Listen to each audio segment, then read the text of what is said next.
მოგესალმებით.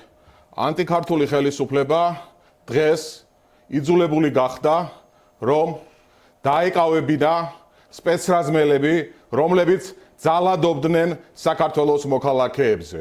მაგრამ ვინმე არ ჩათვალოს ისე რომ ეს დანაშაული საბოლოოდ არის გახსნილი მეგობრებო, ამ დანაშაულს ყავს დამკვეთები და ამ დანაშაულს ყავს გამოძიების განზრახ გაწინაურებაზე ხელშემშლელი ადამიანები, რომლებიც წლების განმავლობაში გამოძიებას განზრახ უშლიდნენ ხელს და გამოძიება არ მიმდინარეობდა სრულყოფილად.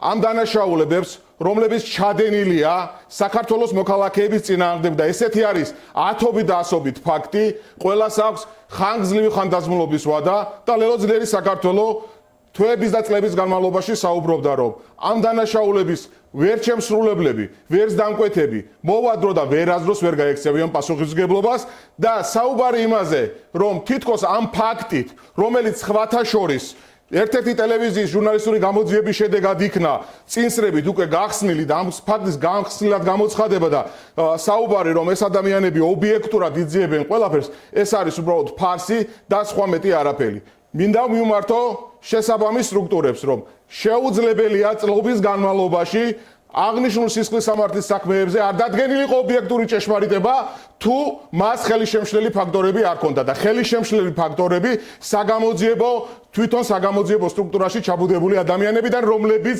განზრახ ხელს უშლიდნენ აღნიშნულ გამოძიებას. მე მაგალითისათვის მინდა მოგიყვანოთ, როდესაც ერთი ფაქტი თუნდაც, როდესაც საპროტესტო აქციები მიმდინარეობდა საღამოთი თავდასხმა საქართველოს მოქალაქეებზე, ახალგაზრდებზე, ცირკის მიმდებარე ტერიტორიაზე და სწორედ ჟურნალისტური გამოძიების შედეგად, ნოდარ მელაძის შაბათში გასული ჟურნალისტური გამოძიების შედეგად ცნობილია მანქანის ნომრები, სახელმწიფო ნომრები, ადამიანები, რომლებმაც განახორციელეს სავარაუდო დანაშაული, მაგრამ რეაგირება არ არსებობს. ასევე ვიცით მაკა ჩიხლაძეზე, მარიამ გაფრინდაშვილზე და სხვა უამრავ ადამიანზე განხორციელებული თავდასხმები. ასევე ვიცით ალიკო ელისაშვილზე განხორციელებული თავდასხმა, როდესაც პროტესტს ახორციელებდა და სახელმწიფო კანცელარიის შენობაში შეითრიეს და ნაცემი გამოუშვეს. არსებობს უამრავი ფაქტები, მაგრამ არ ხდება ამათი გამოძიება. მთავარი არის დაისაჯონ და დარწმუნებული ვარ დაისჯებიან სავარაუდო ხელისშემშლელები გამოძიებაზე და სავარაუდო დამკვეთები.